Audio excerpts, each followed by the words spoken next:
जय माता दी फ्रेंड्स, मैं हूँ आपकी शिखा और वेलकम है आप सभी लोग का मेरे चैनल पे और मेरी चाची के चैनल पे। चैनल का नाम है गांव की धुन। तो ये मेरी चाची है भैया, गांव की धुन। तो आप सभी लोग पुराने पारंपरिक लोकगीत जो चाची नानी दादी मामी के ज़माने का सुनना हो तो पारंपरिक लोकगीत इस चैनल पे जाइएगा, गाँव की धुन पे। वो भी मेरा ही चैनल है, तो आप सभी लोग को बहुत ही अच्छे अच्छे गीत सुनने को मिलेंगे और अपना प्यार दुलार आशीर्वाद दीजिएगा। आज हम लोग लेके आए हैं एक बहुत ही प्यारा, बहुत ही खूबसूरत, आप सभी लोग के बीच में जब रामायण या सुंदरकांड हम लोग करवाते हैं तो हवन होता है उसमें, तो उस टाइम का हवन गीत है। तो आप सभी लोग को ये गीत कैसा लगेगा प्लीज अपनी राय कमेंट बॉक्स में शेयर कीजिएगा और अपना प्यार दुलार आशीर्वाद दीजिएगा। वीडियो को आगे बढ़ाती है, एक बार प्रेम से बोलिए जय श्री राम। हवनिया में चल आया अंजनी के लाल हो, हवनिया में चल आया अंजनी के लाल हो, हवनिया में चल आया।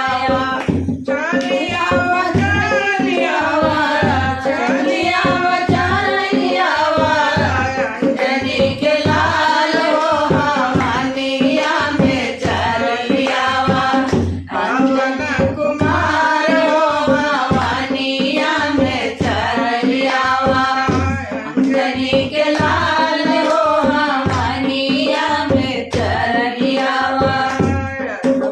नगरिया से अइली सीता रानी हो, अयोध्या नगरिया से अइली सीता रानी हो।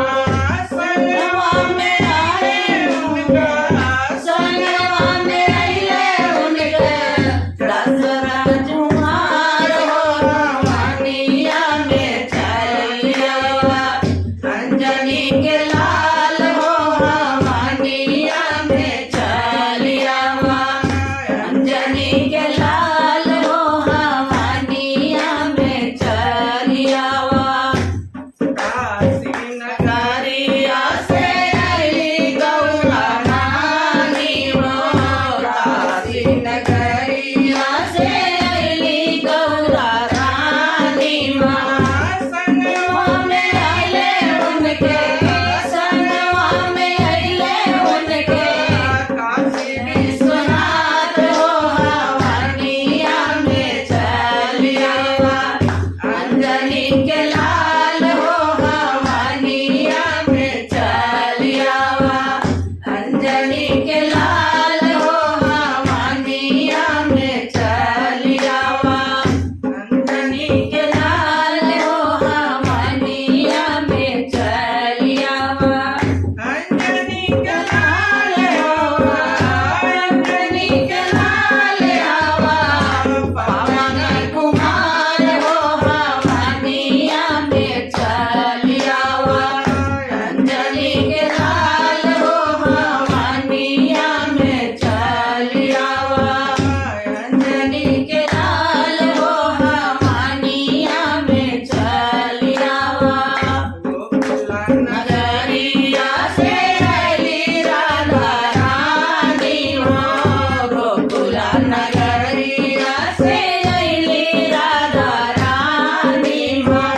संगवा में अइले उनके संगवा में अइले उनके जसोदा के लाल हो, हवनिया में चल अंजनी के लाल हो, हवनिया में चल अंजनी के लाल हो, हवनिया में चल अंजनी के लाल हो, हवनिया में चल